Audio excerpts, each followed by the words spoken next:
ladzina an'amta 'alaihim ghairil maghdubi 'alaihim waladdallin. Amin. Bismillahirrahmanirrahim. Assalamualaikum warahmatullahi wabarakatuh. Waalaikumsalam warahmatullahi wabarakatuh. Alhamdulillah wassalatu wassalamu ala Rasulillah Sayyidina Muhammad ibn Abdillah wa ala alihi wa sahbihi wa mawala. La hawla wa la quwwata illa billah. Subhanaka la ilma lana illa ma 'allamtana innaka antal alimul hakim wa tub 'alaina innaka antat tawwabur rahim. Rabbi shrah li sadri wa yassir li amri wahlul 'uqdatam min lisani yafqahu qawli. Amma ba'du. Hadratul mukarram wal muhtaram, para thalabah, para jamaah yang dimuliakan oleh Allah Subhanahu wa taala. Alhamdulillah, puji syukur tentunya marilah selalu kita haturkan kepada Allah atas berbagai nikmat dan juga anugerah yang telah diberikan kepada kita semua. Alhamdulillah, kita masih diberikan nikmat iman, nikmat Islam, dan juga alhamdulillah kita masih diberikan nikmat sehat walafiat serta nikmat kesempatan oleh Allah Subhanahu wa taala, yang mana alhamdulillah pada malam hari ini kita bisa berkumpul kembali dalam rangka untuk melaksanakan kewajiban kita, yakni melakukan sholat maghrib berjamaah. Kemudian kita lanjutkan dengan berusahanya kita memahami daripada syariat-syariat yang diajarkan oleh baginda kita Nabi besar Muhammad Sallallahu Alaihi Wasallam. Mudah-mudahan kita semua termasuk orang-orang yang dapat diberikan kemudahan atau taufik oleh Allah Subhanahu Wa Taala, sehingga betul-betul menjalani kehidupan di dunia ini sesuai dengan apa yang diajarkan oleh baginda kita Nabi besar Muhammad Sallallahu Alaihi Wasallam. Salawat dan salam tentunya marilah kita hatur pada suri tauladan kita, junjungan kita, yakni Nabi kita Nabi besar Muhammad Sallallahu Alaihi Wasallam, beserta para keluarga beliau, para sahabat-sahabat beliau, para pengikut-pengikut beliau, dan mudah-mudahan kita semua termasuk daripada umat beliau yang kelak mendapatkan syafaatnya di yaumil qiyamah. Amin ya rabbal alamin. Hadirin jamaah yang dimuliakan oleh Allah Subhanahu wa taala, alhamdulillah sekarang kita berada di pertengahan di bulan yang mulia, yakni bulan Rajab. Sebentar lagi kita akan memasuki bulan Sya'ban, dan tidak lama lagi kita akan memasuki bulan suci Ramadan. Mudah-mudahan kita selalu diberikan kesehatan, baik jasmani maupun rohani, diberikan kekuatan dalam menjalani segala yang dibutuhkan oleh Allah Subhanahu wa taala. Apa yang kita lakukan mendapatkan keridhaan dari Allah Subhanahu wa taala. Amin ya rabbal alamin.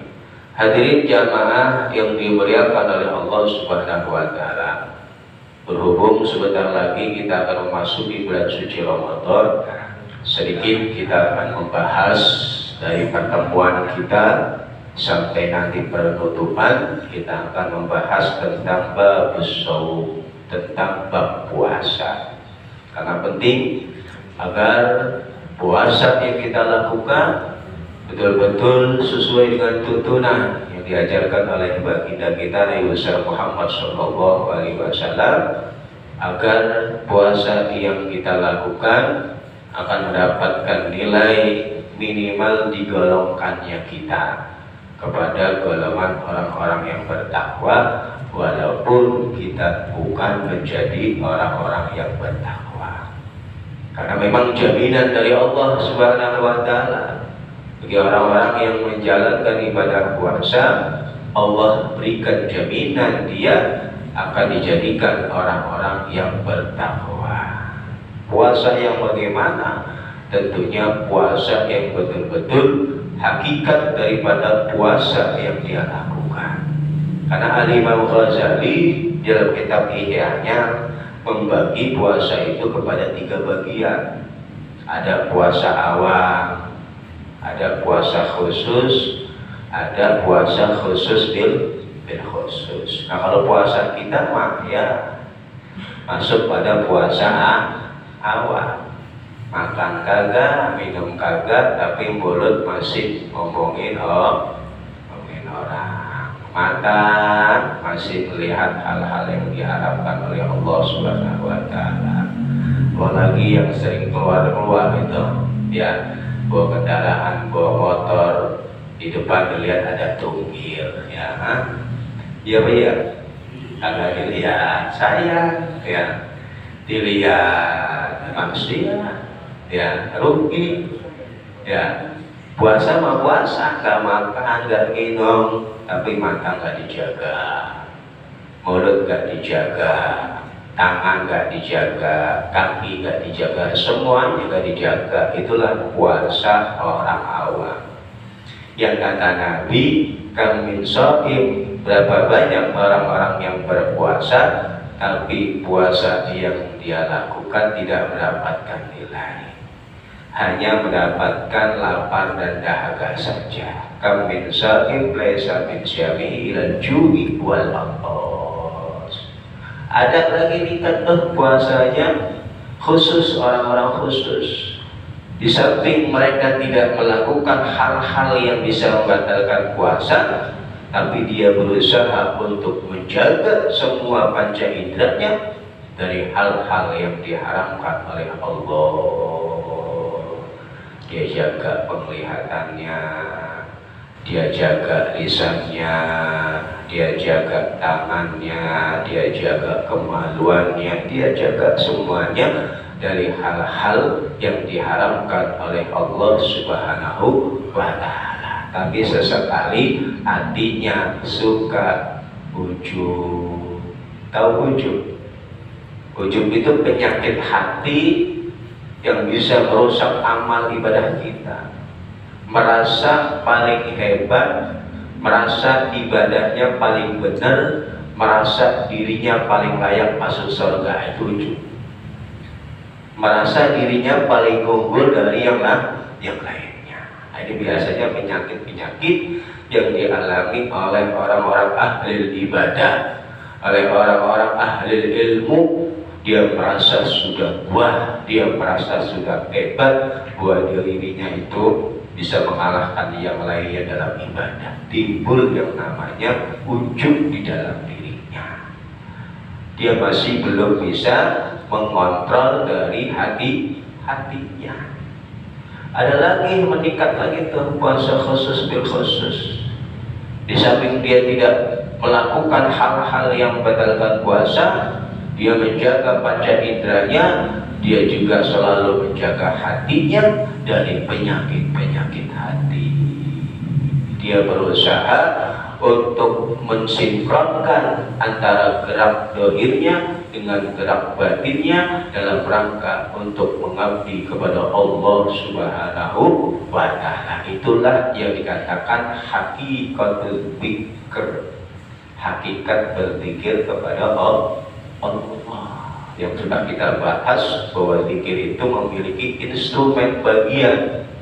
Ada zikir dengan lisan, ada zikir dengan mata, ada zikir dengan telinga, dan zikir dengan semua anggota tubuh kita, sehingga semuanya kita arahkan dalam rangka untuk mengingat Allah Subhanahu wa ta'ala. Maka ketika zahirnya dia dan batinnya bergerak selaras untuk mengingat Allah, disitulah akan datang yang namanya pertolongan, hidayah, taufik dari Allah Subhanahu wa ta'ala, kemudahan kita di dalam melakukan hal-hal yang diperintah oleh Allah Subhanahu wa ta'ala. Hadirin jamaah yang dimuliakan oleh Allah Subhanahu wa ta'ala, Dari sini Ki Musani mengatakan babus shaum syuru'un min ruknir rabi min arkanil Islam. Bab menjelaskan tentang puasa. Beliau melanjutkan dalam pembahasannya pada rukun yang keempat min arkanil Islam, dari rukun Islam, bahwa as-shaum yakni puasa. Jadi rukun Islam yang keempat adalah puasa. Yang pertama, syahadatu an la ilaha illallah. Yang kedua, wa iqamis shalah. Yang ketiga, wa ita'iz zakat. Dan yang keempat, shaumu Ramadan, puasa di bulan Ramadan. Nah, puasa ini berada di urutan yang keempat dari rukun Islam. Intinya Islam itu kan terdiri dari 3 instrumen: iman, Islam, ihsan. Iman, Islam, ihsan. Iman, Islam mungkin kita sudah ada dalam diri kita, tetapi ihsan ini yang perlu kita tingkatkan dan perlu kita gali. Membuat ihsan, al-ihsan an ta'budallah ka'annaka tara. Ihsan itu kan engkau menyembah Allah, baik sholat, puasa, zikir, haji, dan ibadah lainnya seakan-akan engkau melihat Allah. Itu makna ihsan. Engkau menyembah Allah, baca Quran, sebagai ibadah, seakan-akan engkau melihat Allah. Berarti ihsan itu sama dengan khusyuk, menghadirkan Allah di dalam hatinya. Kebanyakan kita, baik sholat kita, baca Quran kita, puasa kita, dan ibadah lainnya jauh dari mengingat Allah. Kadang-kadang kita sholat, jasad kita sholat, tapi hati kita kemana? Berarti kan belum ada nilai ihsan di dalam sholat kita berzikir, lisan kita mengucapkan la ilaha illallah, tangan kita main HP, mata kita pelengan kemana-mana, berarti belum ada nilai ihsan. Antak budallah ka'annaka tara, engkau menyembah Allah seakan-akan engkau melihat Allah. Berarti orang yang sudah berada di maqamul ihsan, setiap ibadah yang dia lakukan, dia selalu menghadirkan Allah di dalam hatinya. Begitu juga puasa. Maka orang-orang yang menjalankan ibadah puasa dengan penuh keihsanan, tidaklah dia akan menggerakkan hatinya, tidaklah dia akan menggerakkan panca inderanya, kecuali semuanya dalam rangka taat kepada Allah Subhanahu wa Ta'ala. Itulah pentingnya ihsan di dalam setiap amal ibadah kita. Maka 3 instrumen ini harus betul-betul kita bangun di dalam jati diri kita. Karena memang dalam diri kita itu kan ada potensi syaitonia, ada potensi setannya, ada juga potensi malakutiyah, ada potensi malaikatnya. Tinggal kita lebih dominan mana. Kebanyakan kita tidak bisa mengontrol daripada potensi syaitonia yang dinamakan dengan hawa nafsu, sehingga kita lebih condong, lebih mengikuti dari dorongan-dorongan hawa nafsu. Dengan itulah terjadi keributan, terjadi peperangan, hancurnya rumah tangga, antar saudara berantem. Karena apa? Dia lebih mendahulukan dorongan hawa nafsunya dibanding dia berusaha menggunakan logika akal berpikir yang sehat. Maka para ulama mengajarkan, bahkan Nabi Muhammad SAW mengajarkan, salah satu cara untuk menekan nafsu kita adalah dengan kita berpuasa. Karena ketika seseorang lapar, nafsunya akan melemah dan potensi nafsu menguasai dirinya akan berkurang. Riyadhah dengan cara berpuasa. Makanya kita sering dengar tuh kalau orang-orang Jawa ada puasa muti, puasa bilaru. Memang dalam ajaran Nabi gak ada. Karena puasa paling pol yang diajarkan Nabi Muhammad SAW itu puasa Nabi Daud. Sehari puasa, sehari kagak, sehari puasa, sehari kagak. Dan itu paling tinggi. Tapi para ulama-ulama kita dengan metodenya, inti dari puasa yang diajarkan itu guna untuk menekan hawa nafsu. Diambil dari intinya, bukan makna puasa hakikat yang diajarkan oleh Nabi Muhammad SAW. Maka ada metode bilaru puasanya, puasa mudik, puasa gak tidur. Tujuannya apa? Tujuan intinya bagaimana untuk mengekang yang namanya hawa nafsu. Karena adanya ketidakadilan, adanya korupsi, adanya peperangan, adanya kehancuran dunia, adanya banjir, hutan gundul, itu berangkat karena manusia lebih mengikuti dorongan hawa nafsunya. Ingin berkuasa, ingin menang, ingin kaya, ingin itu, dia lebih dominan dikuasai oleh dorongan hawa nafsunya. Makanya para ulama kita ada metode bagaimana cara untuk menekan. Karena kalau mematikan gak mungkin. Karena dorongan ini gak mungkin kita matikan. Yang ada adalah dibimbing itu nafsu, sehingga nafsu yang ada dalam diri kita menjadi nafsul mutmainnah.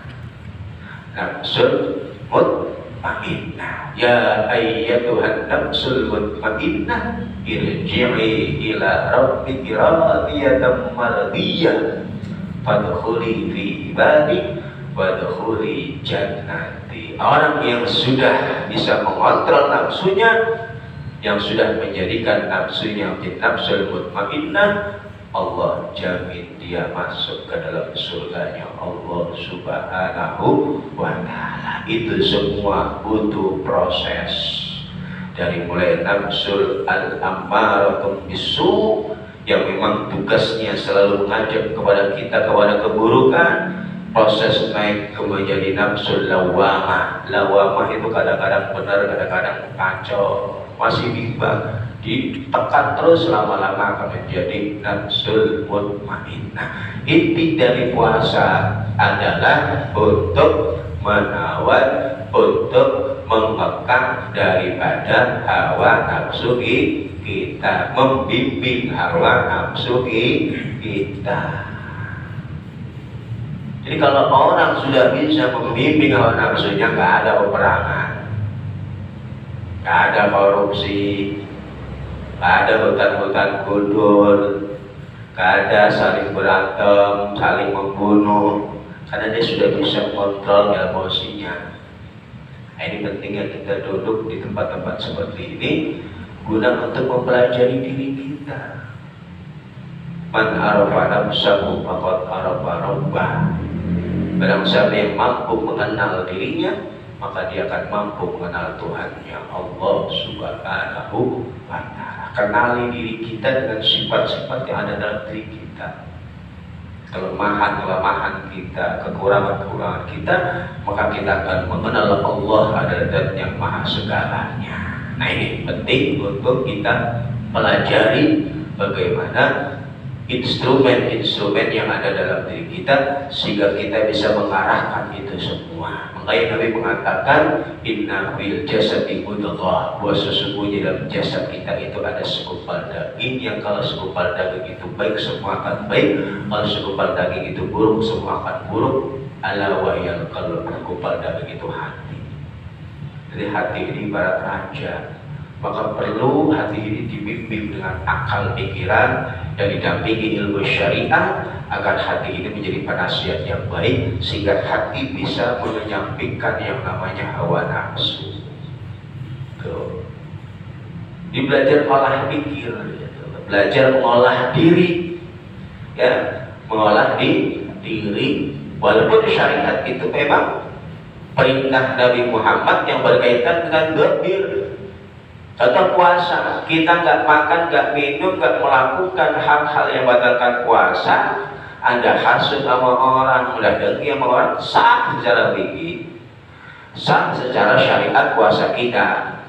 Tetapi secara maknawi puasa yang kita lakukan tidak mendapatkan nilai pahala di sisi Allah Subhanahu wa Ta'ala. Maka kita jangan hanya merapikan dohir kita, tapi berusaha merapikan batin kita. Kita menghiasi dohir kita dengan ibadah, tapi juga kita berusaha hiasi hati kita dengan selalu mengingat Allah agar dijauhi dari yang namanya penyakit-penyakit hati.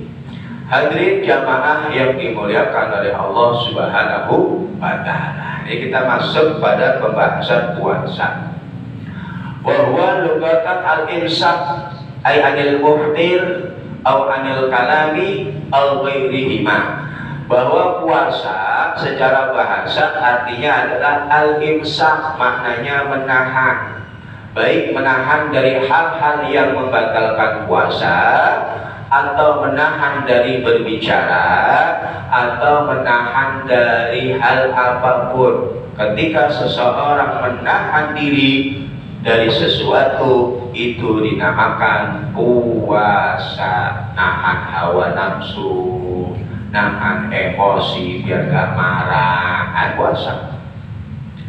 Nahan kentut, puasa. Nahan buang air besar, puasa. Nahan makan, nahan minum, nahan tidur, dan lain sebagainya. Jadi intinya puasa secara bahasa adalah menahan diri dari segala sesuatu. Makanya tuh pas lagi pengajian Jumat kemarin saya katakan, ya Dimas tuh biasa teriak-teriak di musola, imsak. Nah itu kalau diartikan ke bahasa Arab artinya tahan. Bang Mahmud tahan, jangan dicabut dulu. Itu artinya nahan, ya. Artinya tahan secara bahasa atau secara kamus.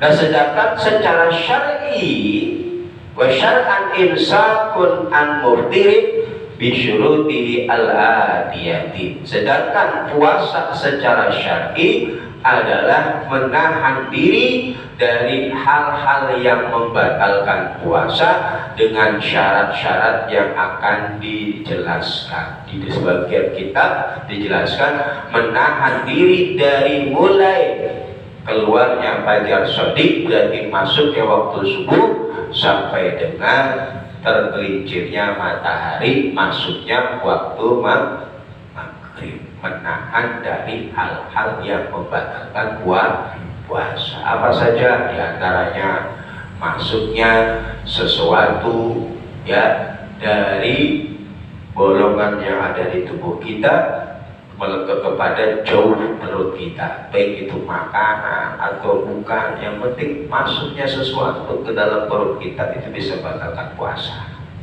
Jadi gak hanya terfokus pada makan dan minum, ya, masukkan obat, tetes air mata, obat suntik, ya, kemudian apa tuh, infus, ya, itu juga termasuk hal-hal yang membatalkan puasa karena memasukkan sesuatu ke dalam perut kita, ya, dengan disengaja itu bisa membatalkan puasa. Wa furida fi Sya'ban fi sanati tsaniyah minal hijrah. Kemudian diwajibkannya puasa Ramadan. Kapan mulai diwajibkannya puasa Ramadan? Yakni fi Sya'ban, pada bulan Sya'ban. Awal pertama kali perintah puasa dari Allah itu diturunkan pada bulan Sya'ban.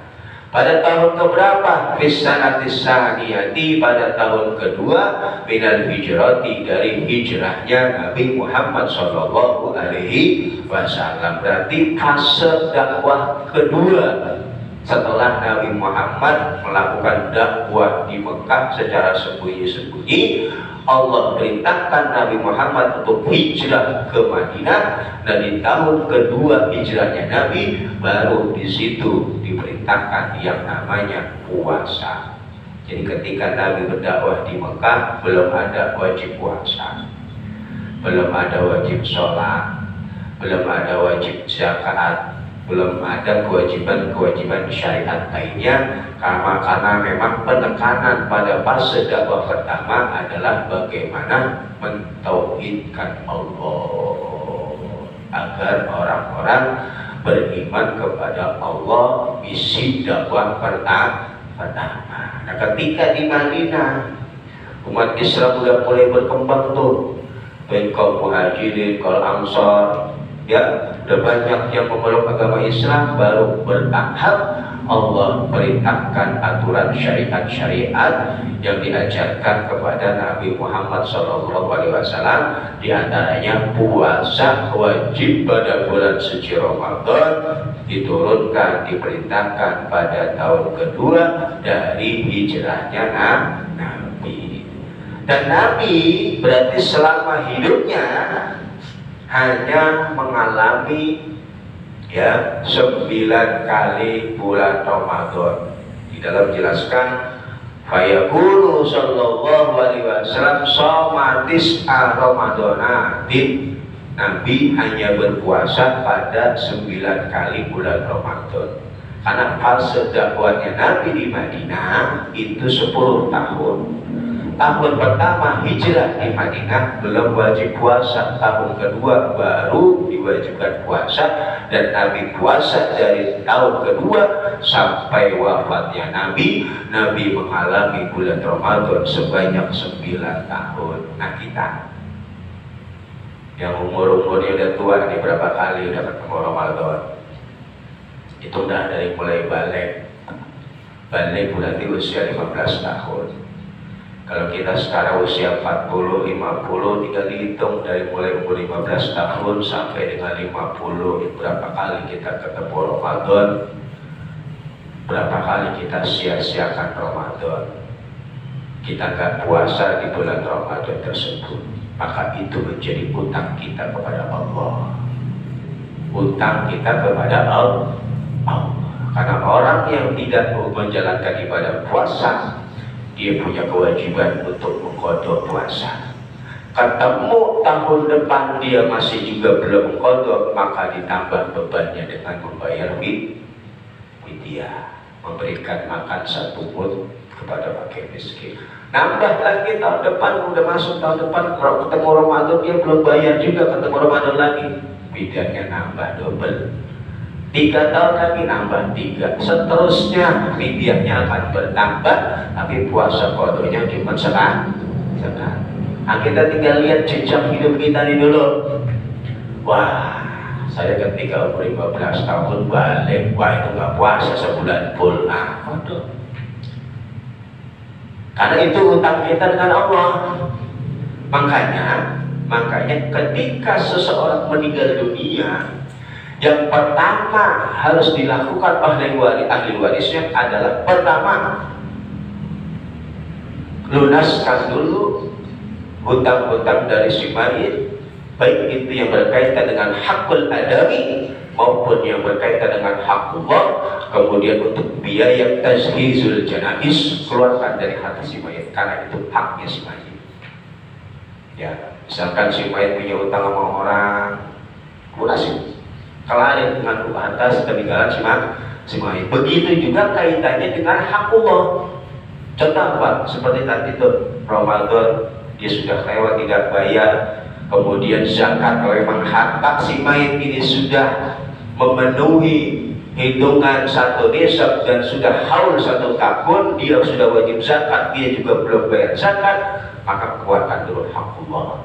Haji, ini dia hartanya si mayit kaya, karena syarat orang pergi haji adalah harus mampu kok dia belum daftar, padahal dia sudah kategori orang yang mampu pergi haji, dia tidak daftar dan tidak berangkat haji, keburu mati, maka dia punya hutang haji kepada Allah Subhanahu wa Ta'ala, karena dia sudah kriteria orang yang mampu. Orang gak wajib pergi haji kalau dia gak mampu. Contoh, kita tahun ini kaya, miliarder, memutuskan untuk tahun ini nggak berangkat haji, ketemu tahun depan bangkrut melarat, maka kita punya utang bagi haji. Karena ketika kita mampu, kita tidak buru-buru, kita tidak segera untuk berangkat haji. Karena pada masa kita kaya, kita sudah termasuk orang yang berkewajiban untuk pergi haji. Maka ketika si mayit kelahiran dulu itu, haknya mayit keluarkan, hutang kepada sesama manusia, hutang kepada Allah, kemudian untuk biaya tasyisul jenazah, baru kalau memang itu ada sisanya milik ahli waris. Ada yang pakai begitu. Kalau mak bapaknya mati, ada yang begitu. Itulah kebanyakan ketika salah di dalam membagi masalah seperti itu dan tidak memperhatikan hak-hak si mayit, ya Allah akan percepat diberikan cobaan baik di dunia maupun di akhirat nanti. Di antaranya hutang puasa, hutangnya tetap bayar sekali, tapi biayanya itu selalu bertambah setiap tahunnya. Murah kok satu mut itu ukuran 5 ons beras, memberi makan satu orang fakir miskin dan berapa 15.000. Kalau kita umur 15 tahun sebulan gak puasa, tinggal dikali 15.000 dikali 30. Kalau full sebulan kita gak puasa, kondomnya nyicil. Karena kalau udah makin masuk lagi Ramadan udah makin berat. Jangankan yang dulu-dulu, yang tahun kemarin, mungkin sampai sekarang ini kita di Rajab ini belum sempat bayar. Jangan yang kita kemarin, Ramadan kemarin 2023 yang kita nggak puasa, jangan-jangan nih udah masuk Rajab kita masih belum bayar, apalagi tahun-tahun dulu ya, apalagi tahun-tahun dulu. Nah itu makanya pentingnya puasa untuk berusaha kita mengekang hawa nafsu kita ya, sehingga hawa nafsu kita menjadi nafsu yang mutmainnah, yang selalu tunduk atas perintah Allah Subhanahu wa Ta'ala. Jadi Nabi Muhammad mengalami bulan Ramadan sebanyak 9 kali dan beliau selalu berpuasa. Li'anna muddata maqamahu bil Madinah asyra sinin, karena masa Nabi Muhammad bertempat di Madinah itu 10 tahun. Watis kulluha nawakis illa sanatan bakamilatun, 9 bulan kulluha nawakis ya, tis'atun ya, 9 itu semua jumlahnya nawakis, berapa? 29 illa sanatan bakamilatun, kecuali 1 tahun. Berarti Nabi itu puasa 29 hari kecuali 1 tahun ya, puasa 30 hari. Karena tanggal Hijriah itu gak ada yang 31, gak ada yang 28. Tapi kalau Masehi, nah ini ntar Februari nih kita cuma sampai 28. Tapi kalau Hijriah itu 30 dan 29. Makanya kalau ketemu nanti pasti berpisah lagi, karena perhitungannya ada perbedaan ya.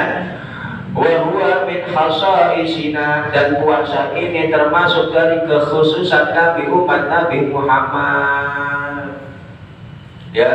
Jadi puasa Ramadan itu hanya diberikan kepada umat Nabi Muhammad, jadi hadiah dari Allah. Nah kebanyakan kita menganggap perintah Allah baik salat puasa itu sebagai beban, padahal itu hadiah dari Allah Subhanahu wa Ta'ala. Contoh Ramadan itu adalah kesempatan kita untuk menambal kekurangan-kekurangan kita 11 bulan sebelum Ramadan.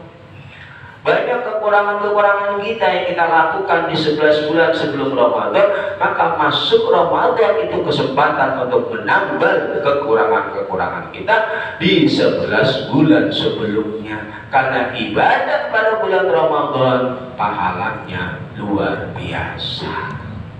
Ibadah sunnah akan bernilai pahala fardu, bahkan tidurnya orang yang berpuasa bernilai pahala di sisi Allah Subhanahu wa Ta'ala, berlipat-lipat ganda guna untuk menutup kesalahan-kesalahan 11 bulan sebelumnya. Allah tahu manusia itu mahal nisyan wal khata, punya kecenderungan selalu melanggar aturan Allah. Makanya Allah turunkan syariat untuk membimbing umat. Inna bu'istu liutammima makarimal akhlak. Sesungguhnya aku, kata Nabi Muhammad, diutus untuk menyempurnakan akhlak, peradaban, tamadun, ke bahasa Arab. Peradaban dari tamadun. Madinah itu artinya kan tamadun itu peradaban. Kota peradaban itu Madinah yang dirikan oleh Nabi Muhammad SAW. Sebelum dinamakan Madinah, namanya Yasrib. Kota Yasrib itu didirikan oleh Pak Yasrib, pegang sebelah nih, Gang Haji Dori, karena di situ dulu anaknya Haji Dari, akhirnya dinamakan Gang Haji Dari. Madinah dulu namanya kota Yasrib, karena yang pertama membangun namanya Pak Yasrib.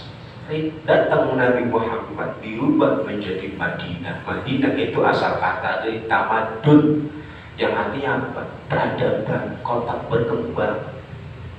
Dimulainya peradaban Islam di situ.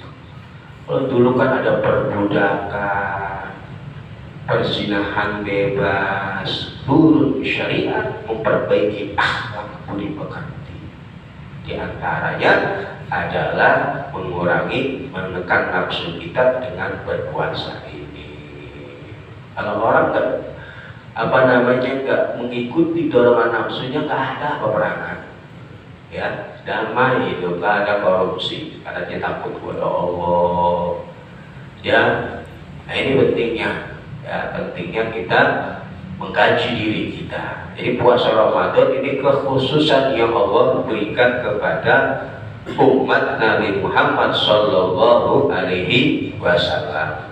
Namun di dalam pendapat lain, innahu laysa min khususiyatin, ini bukan kekhususan dari umat Nabi Muhammad, bahwa dikatakan inna li'annahu qila ma min ummatin illa wa qad farada 'alaihim Ramadan.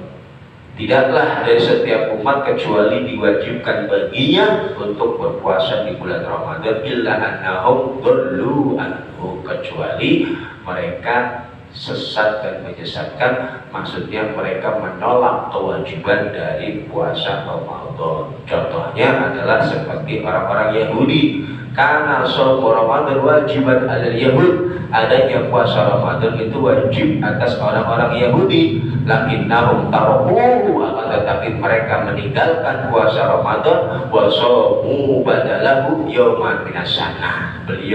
Mereka mengganti puasa Ramadan ini dengan puasa satu kali selama 1 tahun, wa huwa yauma Asyura, yaitu puasa hari Asyura. Hari Asyura adalah hari di mana ditenggelamkannya Raja Fir'aun, di mana mereka diselamatkan oleh Allah ketika mengikuti Raja Fir'aun, puasa tanggal 10 bulan Muharram. Nah, kita dibedain dikit, sampai tanggal 9-nya, 10-nya atau 11-nya, bukan hanya 1 hari di tanggal 10. Begitu juga pada orang-orang Nasrani, ya. Ini pendapat ulama. Wa minal ma'lum minad dini bid-darurah, dan puasa Ramadan ini sesuatu yang sudah maklum. Maklum itu sudah diketahui oleh semua orang. Minad dini, dari agama, bid-darurati, dengan pasti. Maka fayaqulu jahilu wujubahu, maka orang-orang yang mengingkari atas wajibnya puasa Ramadan dihukumi kafir. Ya, misalkan kita bulan Ramadan puasa, Tapi kita meyakini bahwa puasa Ramadan itu sunnah, kita tetap puasa, Anda kafir. Tapi kalau orang nggak puasa di bulan Ramadan, tapi dia meyakini puasa Ramadan itu wajib, cuma dihukum maksiat.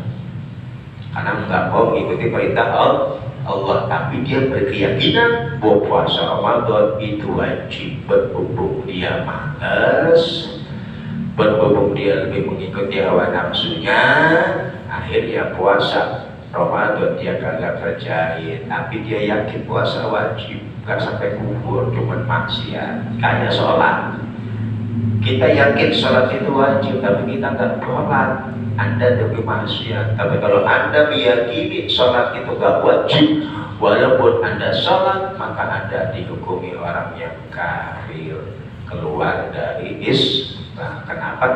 Karena ini sudah maklum minad dini, maklum dari agama kita dengan dalil-dalil Al-Quran maupun hadis Nabi Muhammad Sallallahu Alaihi Wasallam. Surat Al-Baqarah, nah, kita hafal semua ada tuh, ya. Karena kalau masuk Ramadan udah pasti sudah dai akan mengutip ayat tersebut. Ya ayyuhalladzina amanu kutiba alaikumusyamu kama kutiba alal ladzina min qablikum la'allakum tattaqun. Diwajibkan atas kalian semua berpuasa agar kita menjadi orang bertakwa. Gampang banget. Puasa sebulan selesai jadi orang bertakwa. Konsepnya tidak seperti itu. Orang-orang yang sukses di Rajab, sukses Ramadan akan sukses di Ramadan. Tapi orang-orang yang gagal di Rajab, gagal di Sya'ban, dipastikan dia tidak akan sukses di Ramadan. Karena Rajab, Sya'ban itu bulan persiapan dalam rangka menyambut datangnya bulan suci Ramadan. Orang gak akan sukses kalau dia tidak berusaha menghidupkan Rajab, menghidupkan Ramadan dengan berbagai amalan ibadah, ya. Kemudian yajibu shaum syahri Ramadan ijma'an bi kamali Sya'ban salasina yawman, bahwa wajibnya puasa bulan Ramadan ini dengan ijma'. Ijma' itu berarti kesepakatan semua ulama. Sebabnya bikamali Sya'ban salasina yauman, disebabkan dengan sempurnanya hitungan bulan Sya'ban sebanyak 30 hari. Ayyajibu bistikmali Sya'ban, yakni wajibnya puasa dengan menyempurnakan hitungan bulan Sya'ban 30 hari illam yarab hilalu Ramadan, kalau hilalnya bulan Ramadan tidak nampak. Dikauli sallallahu alaihi wasallam, karena berdasarkan dengan hadis Nabi, sumu li ru'yatihi wa aftiru li ru'yatihi, berpuasalah engkau karena melihat hilal dan tidak berpuasa juga karena melihat hilal. Syawal maksudnya. Maka metode yang diterapkan oleh pemerintah selama ini dengan ru'yatul hilal itu metode yang diambil dari landasan hadis Nabi Muhammad Sallallahu Alaihi Wasallam. Kalau 29 hilal gak nampak, maka fa'akmilu iddata Sya'ban, sempurnakanlah hitungan bulan Sya'ban menjadi 30 hari. Kalau hilal nampak, maka puasa wajib dilakukan pada esok harinya. Ada juga sebagian dari kawan-kawan kita, saudara-saudara kita yang menggunakan metode hisab. Hisab itu artinya perhitungan perputaran bumi, ya. Karena perputaran bumi itu kan nggak berubah, maka sudah bisa ditentukan dia. Ya, karena dia nggak ngetem sebentar, ya, bumi itu muter terus. Kalau ngetem sebentar bisa goyang kita, bisa kacau, bisa kiamat, ya. Dimutar sesuai edarannya, nggak pernah berhenti. Makanya tanggalan-tanggalan yang ada 2029 itu udah bisa ditentuin. Karena perhitungannya melalui perputaran bumi, peredaran bumi itu di matahari bulan, pasti ketemunya seperti itu terus. dia nggak bakal meleset kalau bahasanya, ya. Jadi ada yang menggunakan metode perhitungan, jadi ini metodologi hitung-hitungan, ada juga metode ru'yatul hilal. Nah, kita ya ikuti pemerintah saja, ya. Kalau mau pakai metode hisab ya silahkan, ada dua-duanya diperbolehkan, ya, dengan hitungan bulan Sya'ban 30 hari dalam rangka menyempurnakan hitungan bulan Sya'ban. Al-ru'yati adrin wahidin, atau datangnya bulan suci Ramadan itu disebabkan melihatnya satu orang, tapi yang adil. Ya, adil di sini adalah adil lisyahadah. Jadi adil itu ada adlun liriwayah, ada adlun lisyahadah.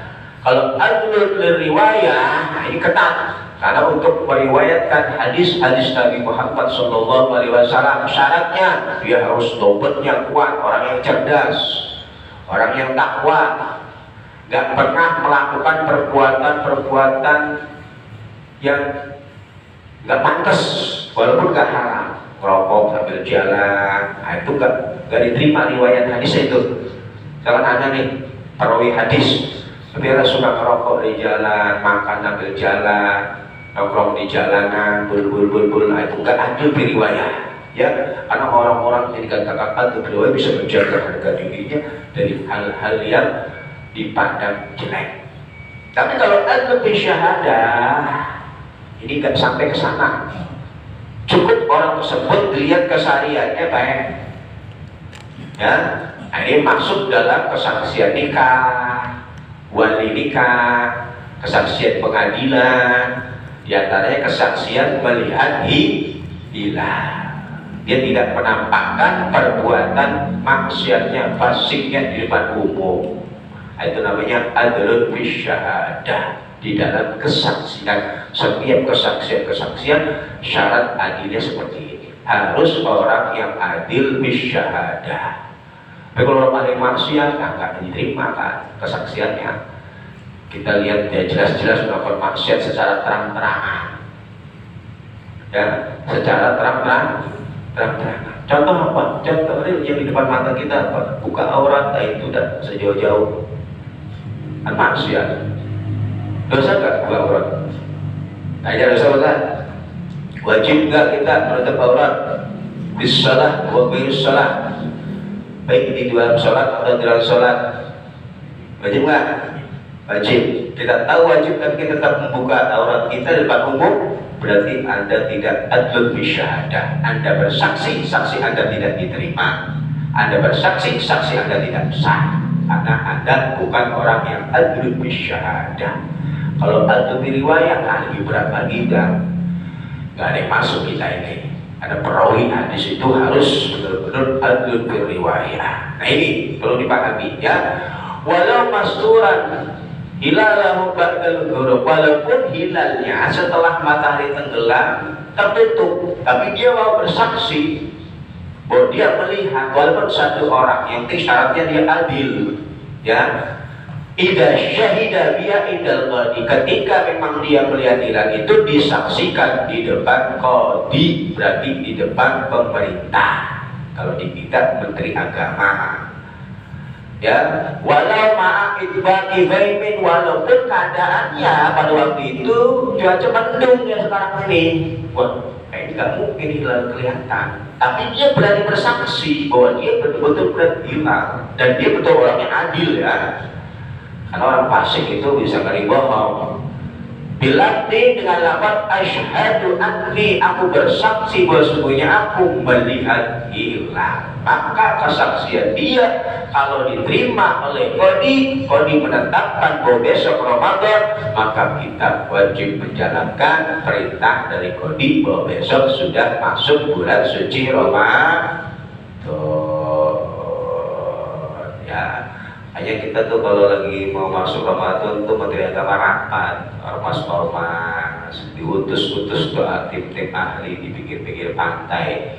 Kenapa di pinggir pantai? Ya karena biar gak palingan, biar kelihatan jelas matahari itu tenggelam, keluar hilal. Hilal itu rembulan, keluar nyabit berapa derajat, keluar nyabit, keluar ke teropong, wah kelihatan besok sudah Ramadan ya. Nah ini sedikit tentang pembahasan kita tentang bab puasa ya. Bagi pertemuan kita nggak nyampe 6 kali ya, mudah-mudahan khatam sampai dengan penuh doa. Amin ya rabbal alamin. Rabbana fa'alna bima 'allamtana wa bi'alina